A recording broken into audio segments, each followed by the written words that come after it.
Today we check out build update number 1 on HB Racing's E817.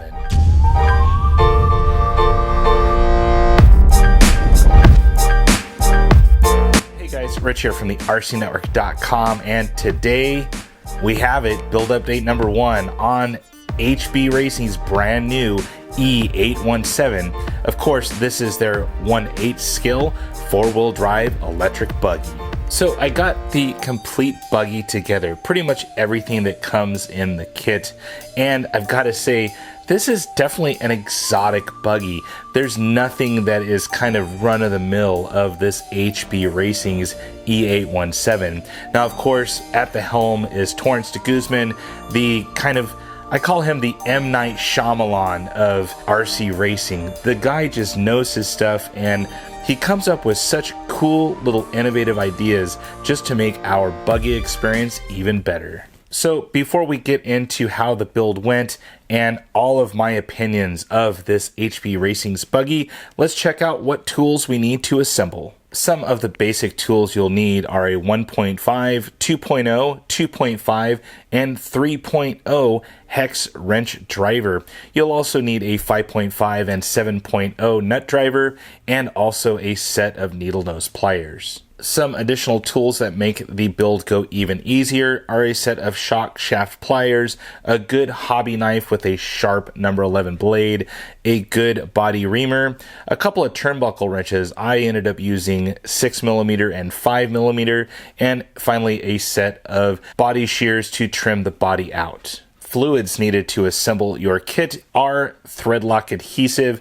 some black grease, and although the owner's manual said to use silicone oil for the O-rings, I like to use O-ring grease from ProTech RC. Parts left over from the build are a whole gamut of different pistons for the shocks. I found anywhere between 6-hole and 8-hole, lots of different combinations, including some blanks that are already pre-marked for either 6-hole or 8-hole. There were a couple of extra screws. These were actually a mistake. They were intended for the center diff, but I found some cap head screws in a supplement pack taped to the appropriate bag. Pills for all of the front and rear bulkheads and also for the rear hub carriers. A couple of extra washers, 24 and 23 tooth servo horns, a dust cap for the servo saver, which I ended up not using. Also a plus 10mm wing tower.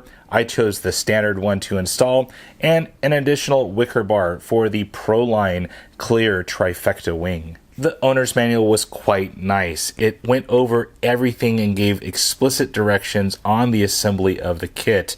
Now, starting here on bag A, that is step 1. You have everything in bag A that you need for step 1. No hunting for additional plastic parts. And one thing I noticed and I really enjoyed about this HB Racing kit, you didn't have to clip anything off of a parts tree. It was already done for you, which is really nice. Throughout the manual, there was one-to-one descriptions of every screw, nut, bolt, you name it. It gave you a one-to-one dimension.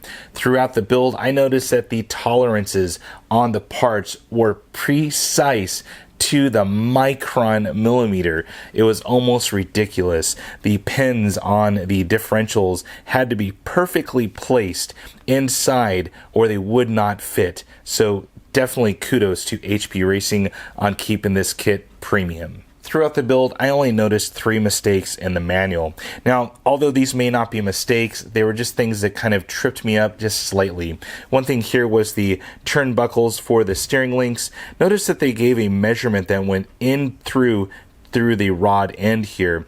All of the other ones are a one-to-one dimension from point to point. This one actually extends in. I made this one exactly to the picture and had to adjust that after I had everything assembled. Another item were the hinge pin bolts on the front.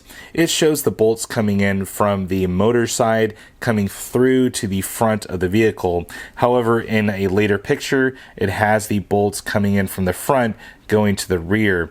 I also noticed when I did install them this way, according to the manual, I wasn't able to install the front bumper correctly. So I did have to flip those around to make it look like the secondary picture here on the bottom. The last thing I noticed was a bolt that holds the center brace onto the center diff on both the front and the rear. It has the bolt coming up from the bottom and then tightening on the top, but there's no way to actually hold this cap head screw on the bottom at all anyway. So I went ahead and installed it according to the manual. I'll most likely flip that maybe with a lower profile nut to just be able to grab onto the bottom section of that. Now for the build. The HB Racing E817 is an exotic vehicle. This is not a Ford or a Chevy if you happen to be in America. This is definitely exotic. It has all the bells and whistles and upgrades in carbon fiber and machined aluminum you'd want in a race-specific vehicle. Starting on the front end, we have a massive shock tower up here.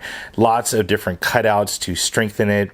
The shocks are definitely beautiful. They have aluminum caps, hard anodized aluminum bodies.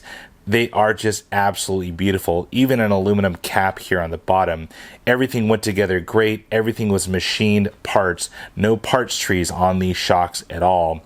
Going down here to the C hubs and the hub carriers, they are all aluminum, machined aluminum. They are just absolutely premium.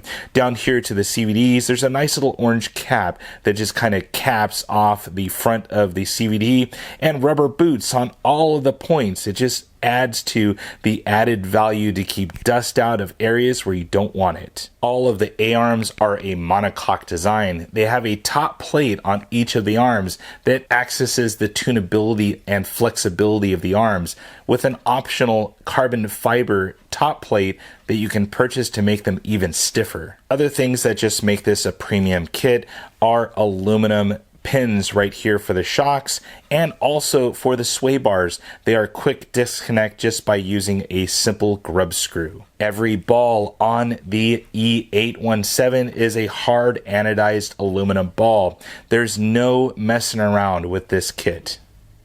Throughout the middle of the vehicle, we see lots of different sprinklings of carbon fiber, including the very unique battery strap right here. Now, this battery strap is intended for a 4S LiPo pack, either two 2S's or a 4S stick pack. Now, this can be used with shorty LiPos, giving you even more flexibility on the fore aft balance of the vehicle, making this come from here down to here, or all the way back to here with a stack of two 2S shorty LiPos. Towards the rear of the vehicle, we have the center differential that is well on the aft part of the vehicle with carbon fiber top plate up here and two little carbon fiber wings that not only act as supports for the top plates right here, but also as a stop for the 4S pack. On the flip side of the chassis, we have the servo mount. We have a plate right here that is all kind of integral with the servo mount for the ESC. We have the motor mount, which is quite different. I haven't seen one of these before where it actually kind of hugs the motor versus putting the motor into a motor plate and screws into the motor. This one actually clamps the motor in place and adjusts from the bottom side of the vehicle with a 3mm Allen bolt head. So quite different, and I will experience that once I mount my motor. Down the line, we do have the sealed receiver box antenna, and that completes the center part of the chassis. On the rear, it is much of the same as the front. We do have aluminum hub carriers back here in the rear with nice little carbon fiber inserts right here for the turnbuckle adjustment. The Proline Predator body and trifecta clear wing are quite nice. They are top of the line and extra thick, especially the wing. Now, the trifecta wing is fully tunable. You do have to cut it out, and it is very thick. It comes with an extra wicker, and it makes for a very nice fit to this premium buggy. The body is thick in all the right places. It is a combo body, so it can be used for the D817, the nitro version, or the electric version. So it does have the cutouts for the motor head and the exhaust. This does come with a front nose piece, but I did notice that the antenna hole was marked about 8mm too forward on the body. Overall, the HB Racing E817 was just a pleasure to build. It's nice to have a good quality kit here at the RC Network and really see some of the racing heritage trickle down from some of the world championships it's earned over the years. Well guys, that is it for now. Hopefully you guys enjoyed this video. If you have any comments or questions about this video, please feel free to post it on down below. And as always, thumbs up and subscribe. That's it for now guys. Over and out.